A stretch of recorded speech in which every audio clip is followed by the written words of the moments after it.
My neighbor threw screaming parties at 3 in the morning and laughed in my face when I asked him to stop. He had exactly one thing he loved in this world: his perfect lawn. So I watered it, legally, at 6 a.m. every single day. Let me set the scene. I live on a quiet street, the kind where everyone waves and the loudest regular sound is a lawnmower on Saturday. And then Trent moved in next door. Trent was in his late 20s, recently come into some money, and absolutely committed to the idea that he was still in a college fraternity. The parties started small, then they got bigger. And by that summer, 2 or 3 nights a week, my windows were rattling at 3 in the morning with bass, shouting, and at least one rendition of a song I will never be able to enjoy again as long as I live. I did everything right, in order. First, I went over friendly, with a "Hey man, love that you're having fun. Could we maybe wrap up the music around midnight on weeknights?" He smiled, said totally, "My bad," and then did absolutely nothing. The next week was louder, so I left a note. Polite, specific. He taped it to his fence like a trophy and the parties continued. I called the non-emergency line. By the time anyone might theoretically have come, the party was always winding down on its own, so nothing ever happened. I looked into the HOA. We don't have one. I checked the noise ordinance. And here's the thing about noise ordinances. Enforcing them requires someone to show up at the exact moment, measure it, and care. Nobody did. One evening, Trent caught me looking tired in my driveway and actually said, "You should just come party instead of being a buzzkill," and he laughed.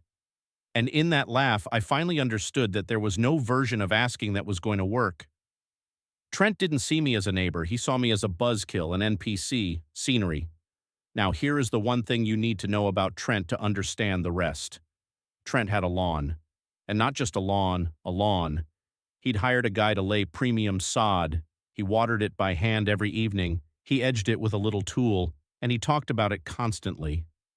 He once spent 10 minutes telling me, unprompted, about his fertilizer schedule. It was the only thing in the world he treated with respect. It was, as far as I could tell, the love of his life. So I did some reading, legal reading, about property lines and water, and what exactly a person is allowed to do on their own land. And here's what I learned. I am allowed to water my own lawn at any time with a sprinkler of my choosing, positioned anywhere on my property, even if, say, that sprinkler happened to be an oscillating model with a generous reach, positioned near the property line on a timer set to run at 6 o'clock in the morning. I want to be clear.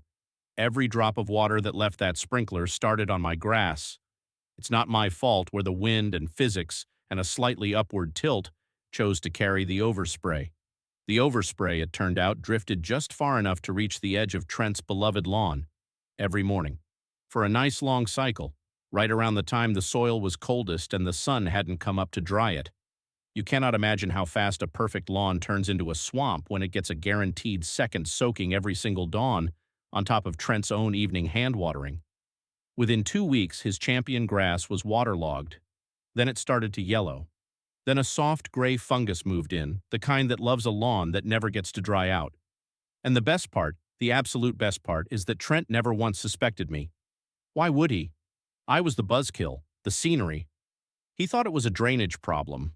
I watched that man spend his Saturdays, his hungover party recovery Saturdays, out there with a shovel and a soil test kit and 3 different bags of product, trying to fix a drainage problem that did not exist.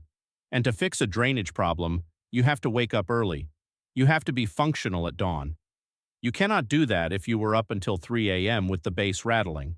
So slowly, without ever connecting the two things in his head, Trent stopped having the parties. He had a lawn to save.